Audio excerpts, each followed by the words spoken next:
Air merupakan sumber yang sangat penting kepada manusia dan menyokong kepada sistem kehidupan global. Manusia memerlukan air untuk menjalankan aktiviti harian mereka seperti pertanian, perikanan, perindustrian, pengangkutan, dan sebagainya. Oleh itu, pengurusan air yang sistematik adalah penting kerana ia dapat membantu bagi menentukan jangkaan pengairan pada masa yang akan datang. Tanpa air yang mencukupi, sudah pasti akan menjejaskan semua hidupan yang ada di muka bumi ini, khususnya manusia. Dengan itu, hari ini kami akan mengadakan kempen penjimatan air bagi mengelakkan berlakunya pembaziran air sewenang-wenang. Bagi melaksanakan kempen ini, terdapat 4 objektif yang akan kami lakukan, yaitu yang pertama, membincangkan kepentingan air. Yang kedua, menjelaskan punca pembaziran air. Dan yang ketiga, mengenal pasti kesan pembaziran air. Dan yang terakhir, yaitu yang keempat, adalah menerangkan tips-tips penjimatan air.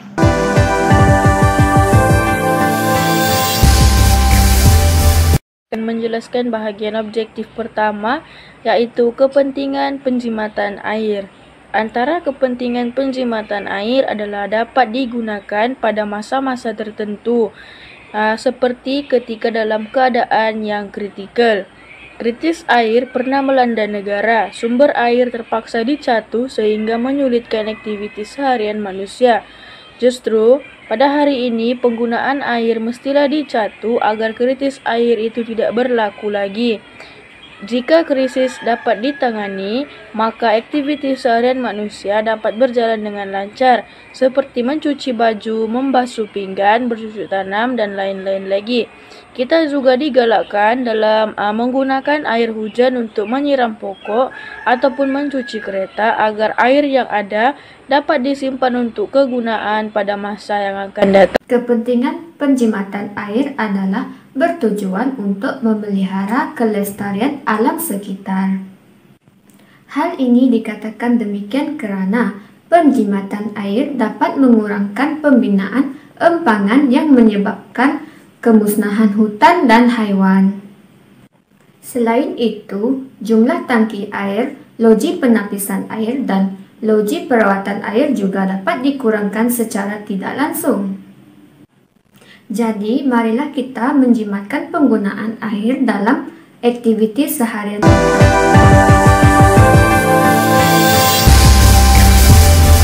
Faktor berlakunya pembaziran air ini adalah disebabkan oleh masalah kebocoran saluran paip air. Perkara ini berlaku kerana saluran paip air yang berada dalam keadaan terlalu uzur sehingga memerlukan penggantian dengan kadar segera. Saluran paip air yang tidak dibaiki akan menyebabkan lama-kelamaan saluran paip tersebut akan pecah dan menyebabkan pengeluaran air yang sangat banyak. Fenomena ini sering berlaku di kawasan tangki air yang sudah lama tidak diselenggara oleh pihak berkenaan. Pengabaian saluran paip air yang mengalami kebocoran menyebabkan berlakunya pembaziran air yang sangat banyak, sekaligus telah mengurangkan bekalan air pada tangki air. Perkara ini juga turut mendorong kepada berlakunya masalah bekalan air bersih di beberapa kawasan seperti kawasan perindustrian, kawasan pertanian, dan kawasan perumahan. Punca pembaziran air. Punca pembaziran air adalah daripada sikap masyarakat sendiri.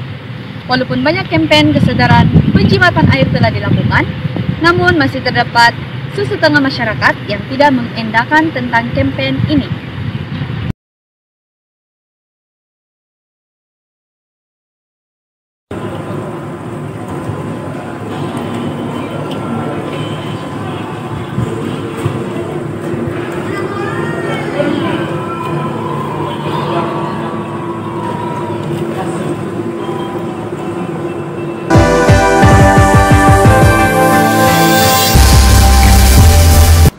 Penggunaan air yang tidak dirancang dan membazir merupakan salah satu sikap tidak bertanggungjawab.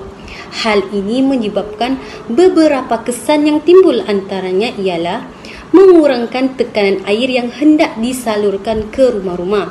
Hal ini menyebabkan aktiviti harian terjejas. Malah kesan kedua adalah sikap tidak bertanggungjawab tersebut akan menjadi ikutan kepada anak-anak yang seharusnya menjadi role model insan yang berguna. Malangnya keterampilan mereka menjadi rosak. Seterusnya, kesan pembaziran air ini juga melibatkan pembaziran wang. Hal ini dikatakan demikian karena pembaziran air yang berlebihan sudah tentu akan menaikkan bil air dan isi rumah terpaksa membayar bil air yang banyak. Di samping itu, pembaziran air ini juga akan menyebabkan jumlah air di dalam kawasan tadahan di loji-loji air berkurang dengan cepat, terutama sekali di musim kemarau. Tambahan lagi, pembaziran air ini juga akan mengurangkan tekanan air yang disalurkan ke rumah-rumah. Akhir sekali, apabila terdapat pipe bocor yang tidak dibaiki, akan menyebabkan pembaziran, dan jika kebocoran itu berlaku di jalan raya, ianya boleh membahayakan pengguna jalan raya. Oleh itu, kita haruslah menjimatkan air, karena pembaziran ini akan merugikan kita semua.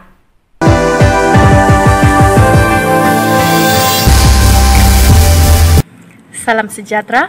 Hari ini saya akan menunjukkan kepada Anda semua antara tips-tips penjimatan air yang harus kita amalkan dalam kehidupan kita seharian pada waktu ini.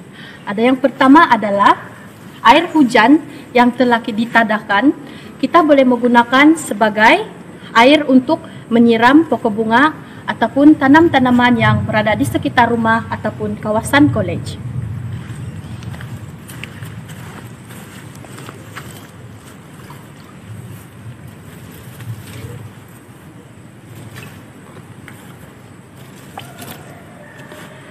Beginilah. Seterusnya, tips kedua penjimatan air adalah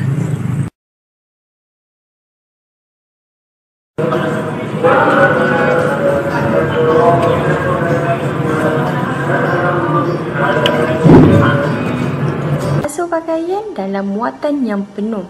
Para ibu hendaklah mendisiplinkan diri agar meletakkan pakaian kotor di tempat khas dahulu sehingga penuh muatan mesin basuh anda. Jangan lakukan jika hanya ada beberapa helai sahaja pakaian kotor kerana penggunaan air semasa membasuh adalah hampir sama kuantitinya. Jangan mandi terlalu lama. Semasa anda mandi, hanya buka air ketika anda benar-benar hendak basahkan badan anda. Sekiranya anda sedang menggosok badan, sedang sabun badan dan sedang mencuci rambut, sila tutup pinjap paip air untuk sementara waktu. Ramai yang tidak menutup air dan membiarkannya ia mengalir begitu saja. Pembaziran air yang banyak berlaku ketika itu. Tips-tips penjimatan air. Hadkan penggunaan air semasa membasuh pinggang. Seperti yang tahu ibu-ibu ataupun suri rumah yang berada di dapur.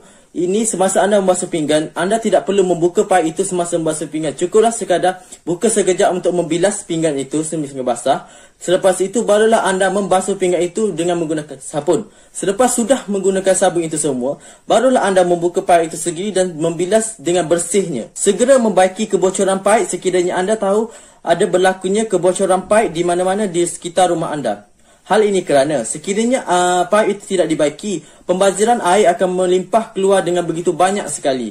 Oleh itu, jika anda tidak berkemahiran, panggillah orang-orang yang berkemahiran, sama ada pejabat jabatan air ataupun anda boleh meminta tolong jiran anda untuk membaikinya sendiri jika dia berkemahiran. Kesimpulannya, kempen penjimatan air amatlah penting dalam memberi kesedaran dan pengetahuan yang lebih baik kepada setiap lapisan masyarakat. Melalui kempen ini juga, masyarakat mampu mempelajari banyak kaedah yang terbaik untuk penjimatan air, sekaligus mampu membendung masalah ketiadaan air yang akan berlaku pada bila-bila masa sahaja.